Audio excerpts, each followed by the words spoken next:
Hello， 大家好，欢迎收看国际大风吹，每个礼拜带你探讨一个有意思的国际话题。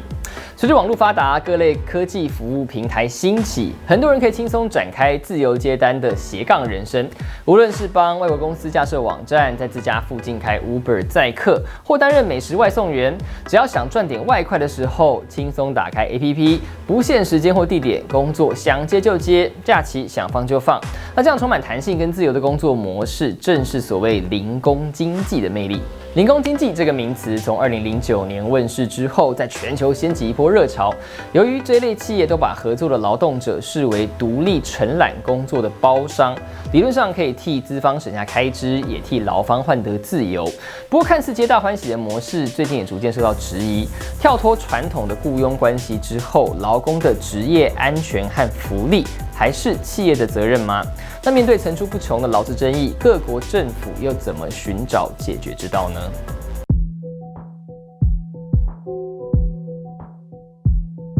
零工经济是以自由弹性的工作形态取代传统的朝九晚五，可以是全职兼差或副业。那不论帮忙遛狗或是开发城市，都算在内。其实零工经济规模不太容易统计，但根据资料显示，美国的劳动人口中有超过1/3，大约5700万人以上，都参与过零工经济。而曾经讲究终身雇佣制的日本，在多年来景气低迷之下，2018年也估计有超过17%的劳动人口投入。数位时代之下，零工经济有很多优点。对企业来说，能够让公司组成更精简，也能节省培训、保险费等传统的人事开支。而对接案的独立工作者来说，除了工时弹性、自由之外，史丹佛教授保罗·欧耶尔的研究还估计，在美国，独立工作者因为工时比较少，年薪会比传统劳工低6%。不过呢，时薪最高可以比传统劳工高出15%。虽然收入比较不稳定，但如果发生全球性的金融危机，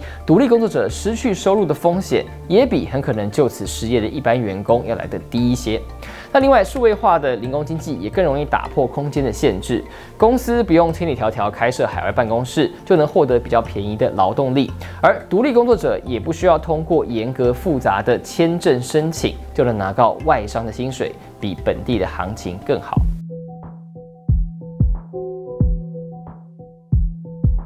脱离社畜人生，零工经济工作者真的幸福了吗？因为离开传统的全职工作，也意味着离开传统的公司福利和保障。对于高技术、高薪资的自由工作者来说，也许影响不大，但在网络平台上的司机和外送员来说，可能就没这么轻松了。今年5月，在 Uber 公开发行上市的前夕，Uber 和竞争对手 Lyft 的司机在英美两国几十个城市发起串联罢工行动，要求公司要改善待遇和福利。那面对司机的不满 ，Uber 就回应，从2015到2019年5月，他们已经付出超过780亿美金薪水，而从2017年开始的小费功能也为司机们带来12亿美金的收入。那乍听之下好像很多，但根据2019年美国经济政策研究所的研究，扣除了佣金、汽车相关支出还有自费保险之后 ，Uber 司机的所得换成时薪，其实只剩1个小时9.21美金。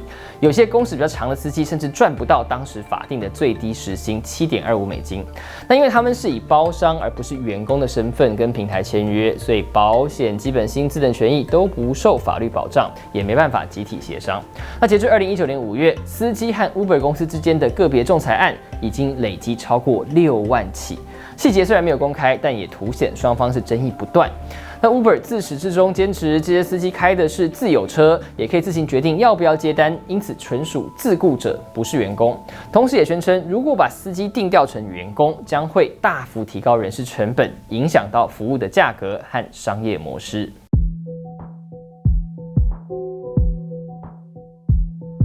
那到底在法律上，这一些透过接案为公司卖命的司机和外送员，算不算是员工呢？面对这样的问题，目前很多国家劳动法律还是有不少灰色的模糊地带，也有不同判断标准。像是2016年，英国有2个 Uber 司机针对劳资关系向就业法庭提起诉讼。最后法庭认为，虽然司机可以自由开关 App 选择要不要工作，但因为工作内容和执行方式都取决于 Uber 的规定，而不是乘客需求，所以司机应该被视为员工。坚称司机是自雇者的 Uber， 在2018年上诉失败之后，还是要告上最高法院。不过，类似案子在美国却有不同结果。2018年，费城法院在一起类似官司中判决 ，Uber 司机可以随意工作、自由休息、办自己的杂事，或在每趟车程之间抽根烟，不受 Uber 的限制啊，所以不能算是员工。但这一起官司经上诉之后呢，被发回重审，目前也还没有最终的结论。此刻，美国还没有出现联邦层级，也就是全国适用的相关判例，而英国的判决也只是针对提告这2位司机，不能套用在其他的状况上。不过，值得注意的是，在旧金山诞生的 Uber 娘家加州，今年9月通过了新法案 AB5， 规定只要接案者工作表现受公司控制，或工作内容是公司常态营运的一部分，接案者都应该被视为员工，享有最低薪资等等的法定权利，很可能会冲击加州各种外送和载客平台。妙的是呢 ，Uber 声称新法是针对运输业者，但他们的核心业务是媒合技术，也就是他们的客户是司机，并不是乘客，所以不用受到新法的规范。那这样的立场就再度引发美国法律界的激辩。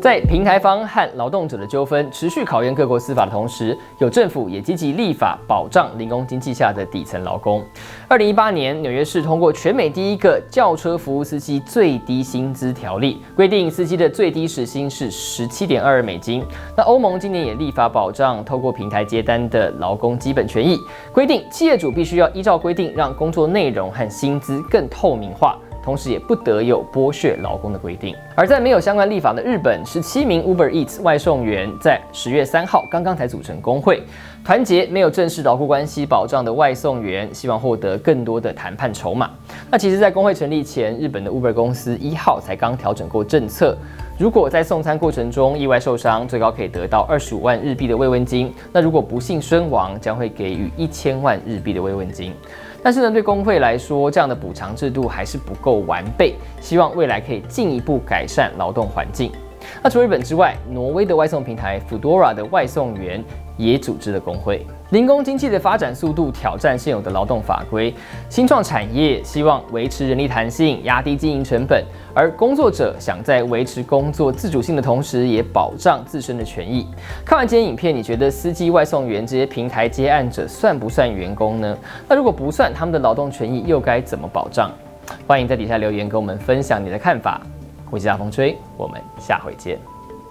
提醒一下，下星期晚上8点，我们会举行第一次的会员专属直播，主题我们目前暂时保密，会用 YouTube 的社群贴文功能再提醒各位频道会员。如果你是会员，记得打开 YouTube 显示贴文的功能，以免错过。那如果你还不是会员，但是喜欢今天的影片，也谢谢你看到最后，请帮我手动按个赞，点个订阅，才不会错过新的影片。